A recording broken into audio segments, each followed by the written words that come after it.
Olá, caríssimos amigos e amigas, aqui do canal Estudos da Doutrina Espírita, no blog pessoal do Facebook e também no YouTube. Você pode se inscrever para receber o aviso de quando publicarmos um novo vídeo, você pode ficar sabendo. Vamos dar continuidade à estrutura elaborada por Allan Kardec e suas observações sobre a escala espírita. Hoje vamos começar conhecendo os espíritos da terceira ordem. Acompanhe comigo. Então, terceira ordem, espíritos imperfeitos. Questão número 101. Caracteres gerais. Predominância da matéria sobre o espírito. Propensão para o mal. Ignorância, orgulho, egoísmo e todas as paixões que lhes são consequentes. Então, mais uma vez aqui, vamos ressaltar a importância desses conceitos, da distinção entre os elementos espírito e matéria. Nesse conjunto de espíritos, pessoas desenfaixadas do corpo físico, eles têm predominância da matéria, ou seja, vivem em função muito mais da matéria do que pela consciência de espírito. Têm a intuição de Deus, mas não o compreendem. Nem todos são essencialmente maus. Em alguns há mais leviandade, irreflexão e malícia do que verdadeira maldade. Uns não fazem o bem nem o mal, mas pelo simples fato de não fazerem o bem, já denotam a sua inferioridade. Outros, ao contrário, se comprazem no mal e rejubilam quando uma ocasião se lhes depara de praticá-lo.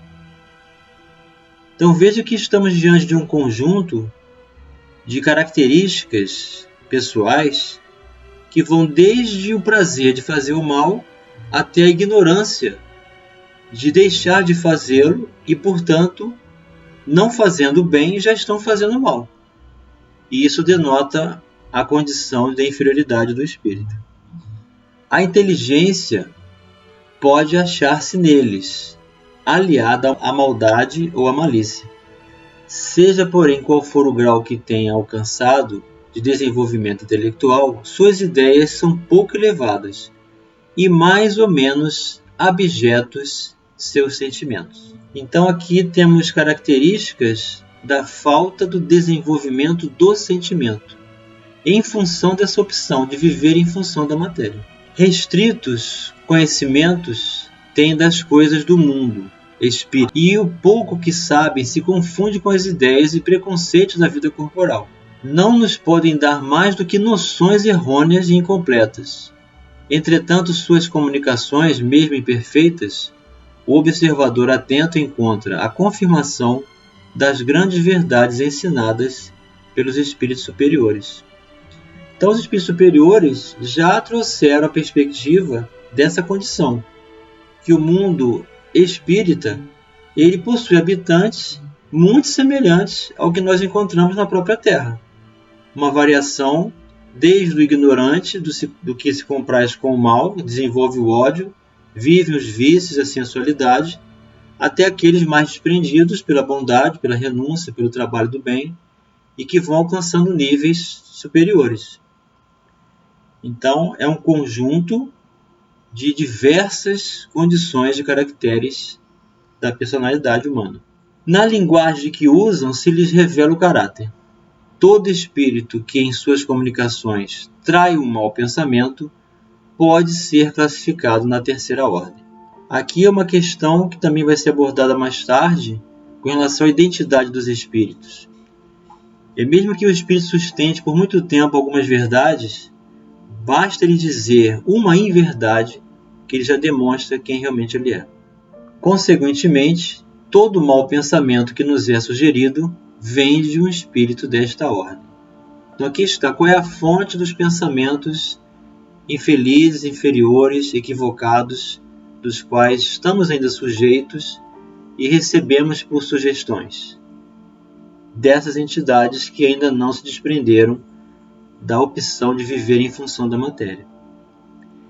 Eles veem a felicidade dos bons, e esse espetáculo lhes constitui incessante tormento, porque os faz experimentar todas as angústias que a inveja e o ciúme podem causar.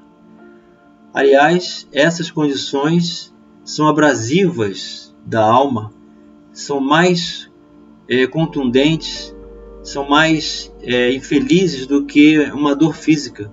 A dor moral ela é muito maior que a dor física.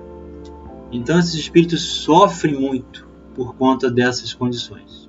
Conservam a lembrança e a percepção dos sofrimentos da vida corpórea, e essa impressão é muitas vezes mais penosa do que a realidade.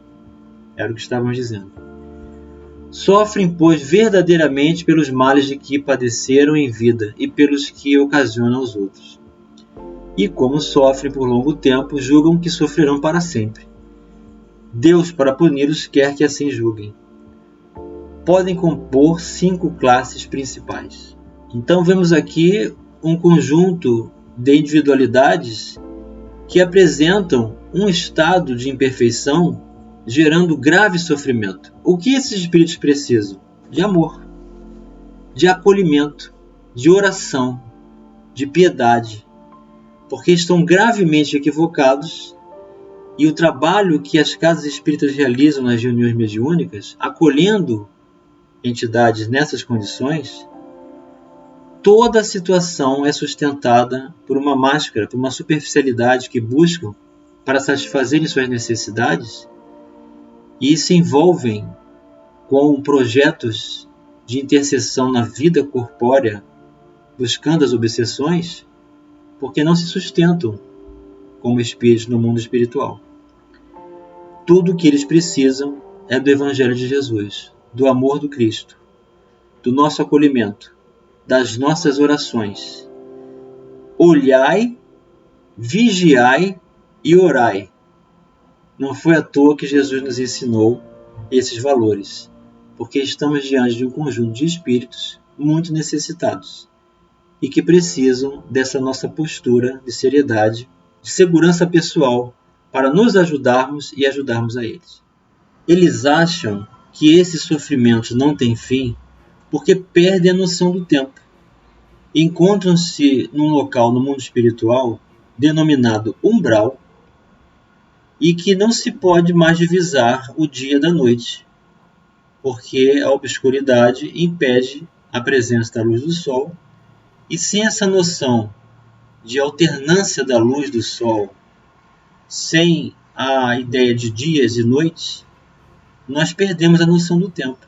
Então é por isso que o sofrimento pungente, muito intenso, e sem essa noção de tempo, faz com que o sofredor ache que o seu sofrimento é para sempre.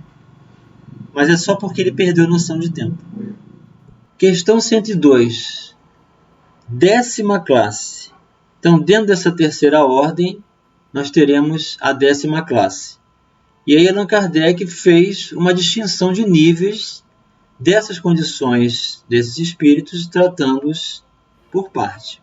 Primeiramente, os espíritos impuros. São inclinados ao mal, de que fazem o objeto de suas preocupações. Como espíritos, dão conselhos pérfidos, sopram a discórdia e a desconfiança, e se mascaram de todas as maneiras para melhor enganar. Ligam-se aos homens de caráter bastante fraco para cederem às suas sugestões, a fim de induzi-los à perdição, satisfeitos com o conseguirem retardar-lhes o adiantamento, fazendo-os sucumbir nas provas por que passam.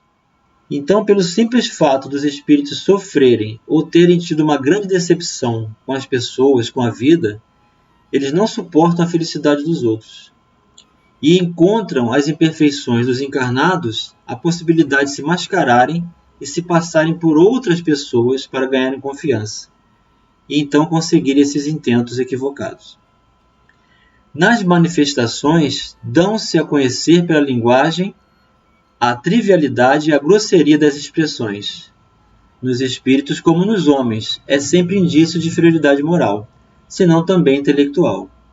Suas comunicações exprimem a baixeza de seus pendores, e se tentam iludir falando com sensatez, não conseguem sustentar por muito tempo o papel e acabam sempre por se traírem. Então, por isso que a ciência espírita nos convida à observação, porque uma observação prolongada permite distinguir essas comunicações. Alguns povos os arvoraram em divindades maléficas. Outros os designam pelos nomes de demônios, maus gênios, espíritos do mal. Então, mais uma vez aqui, Allan Kardec vem deixar bem claro que não existem o demônio, aquela ideia do ser maligno que foi criado como anjo, rebelou-se no paraíso e veio habitar justamente na terra para representar todo o mal que existe. Essa é uma figura inventada pelos homens para dominar, através da educação do terror, a ideia desse ser. Então não se trata mais do que uma pessoa que está equivocada, infeliz, sofrendo e que buscou no mal a sua ocupação. Esses espíritos são conversíveis e se transformam para o bem e para a luz. Quando encarnados, os seres vivos que eles constituem se mostram propensos a todos os vícios geradores das paixões vis e degradantes. A sensualidade, a crueldade, a felonia, a hipocrisia, a cupidez, a avareza sórdida. Fazem o mal por prazer, as mais das vezes sem motivo, e por ódio ou bem, quase sempre escolhem suas vítimas entre as pessoas honestas. São flagelos para a humanidade, pouco importando a categoria social que pertençam, e o verniz da civilização não os forra ao opróbrio e à ignomínia. Então, o afastamento do bem, o afastamento das leis de Deus, da sua justiça, da lei de amor e caridade, adoece a qualquer um e torna-nos verdadeiramente infelizes. Mas isso não é indeterminado, porque ninguém vai conseguir manter a escolha do mal indefinidamente, porque ainda somos a essência divina, criados à imagem e semelhança de Deus. Por isso que o bem ilumina, o bem superpõe-se, o amor cobre a multidão de pecados, como disse Paulo de Tarso. Então Jesus nos convida a exercermos o bem e o amor, sermos honestos, mas não precisamos ser tolos. O bem é tímido, mas não precisa ser imprudente. Nós temos que aprender a dizer sim para o sim e não para o não. Com seriedade, com convicção, com segurança, para ajudarmos a nós mesmos e aqueles que nos rodeiam. Vamos nos manter posicionados com Jesus para não nos permitirmos a esses processos de investidas, de infiltração nas nossas vidas, porque tudo depende da nossa porta aberta, da alma e do coração. Então você que está acompanhando os nossos vídeos, está desfrutando desse curso gratuito na internet, você pode acessar todos os vídeos, desde o início do curso, lá na introdução do Livro dos Espíritos, porque as bases doutrinárias que o Espiritismo nos concede são muito importantes.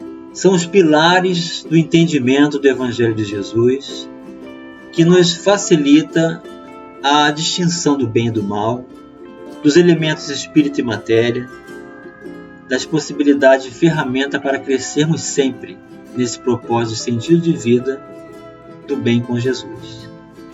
Um grande abraço e até o próximo vídeo.